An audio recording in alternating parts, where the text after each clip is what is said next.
Hello, and thanks so much for joining me here for another episode of Story Time. This is the last story of the series of stories that were taken from my two collections, Peripheral Visions and Other Stories, and Traveling Left of Center and Other Stories. This particular story, called Annabelle, is from my first collection, Traveling Left of Center, and I will tell you more about the story after I finish reading you the excerpt. Annabelle. My father was a painter, Annabelle had said. Was it at the second session or the third? And my mother would pose for him. Annabelle remembered watching her father paint in the cold, clear light filtering into his studio. He used canvas and oils the way God had used clay, creating life from inanimate objects. The walls of the house were hung with his paintings, those his agent could not convince him to release. And everywhere Annabelle looked, her mother's dark eyes would follow her, glowing on the canvas. Sometimes after a long session in the studio, her mother would be pale and weak, barely able to stand, so colorless that one would think her a ghost. The portraits, by contrast, were pulsing with life. Annabelle had feared that her father was drawing the very lifeblood from her mother, leaving behind an empty shell.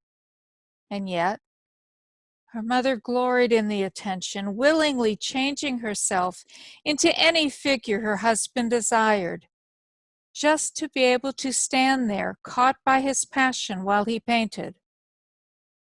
His work sold quite well in galleries across the country, but even if it had not, her father would have continued to paint, and her mother to pose. And Annabelle the child would be standing somewhere just outside their line of sight, watching and waiting. Did your father never paint you, Anna? Joel's question was spoken so softly in the darkened room that it almost seemed the words originated in Annabelle's mind, and she answered them just to hear her own voice echoing in the darkness. Annabelle blushed, an ugly red stain against her pale skin. He did not paint children, she answered hesitantly, not adding that once she had asked, begged her father to paint her. She had been young, 5 or 6, and perhaps a little jealous of the attention given her mother during those endless sessions in the studio. Just once, she wanted her father to look at her with the intensity he reserved for his wife, to fix her so clearly on the canvas that there was no possibility of her ceasing to exist. The promises she had made, "I won't move, I won't even breathe if you would just paint me," were all in vain. Her father had looked at her absently, his brush suspended in mid-stroke. And Annabelle realized in that moment that he wasn't at all certain who she was, or why she was there in his studio. Her mother, with gentle, insistent fingers, had urged her reluctant daughter from the room, promising, "Another time, darling. You're too young to be a model for your father's art. He needs someone a little older, more knowledgeable. You're still unformed, innocent, young. You must wait." And then the door closed and Annabelle was left outside, while her mother went back to pose for her husband. Sometimes when Annabelle remembered that moment, she almost hated her mother. She'd wanted her chance and her mother wouldn't let her have it. Perhaps she should have argued or cried. She didn't want to wait. She wanted her father to see her now. But Annabelle was a good child, an obedient daughter. Her mother said she must wait, therefore she would wait. If not for her father, then someone else, some other man who would be drawn to her like a moth to a candle. It would happen. Her mother had promised. But when? And she was unaware she had spoken aloud until she saw Joel's raised eyebrows and understood that he had not been following her thoughts. When will it happen? My mother, she explained awkwardly, twisting her hands together until the knuckles gleamed whitely in the lamplight. My mother promised me a lover. Someone like my father. She said I was beautiful, that men would follow me wherever I went. She used to call me her own lovely Annabelle. Sometimes she would lie with me and twist our long hair together into one long rope, and you couldn't tell, not really, which was my mother's hair and which was mine. I was a pretty child then, lovely Annabelle. And then she fell silent. Lovely Annabelle she once was, but Anna was what she had become. The long curls cut short, the golden strands darkened and dirty looking, the blue eyes washed to some indeterminate shade of gray. There was no one left who remembered Annabelle, and no one who particularly cared about Anna. And as I said, that is an excerpt from Annabelle, from my collection, Traveling Left of Center and Other Stories.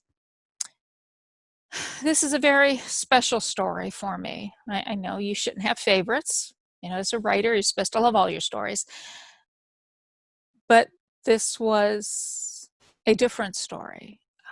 For one thing, it took me years to complete this story.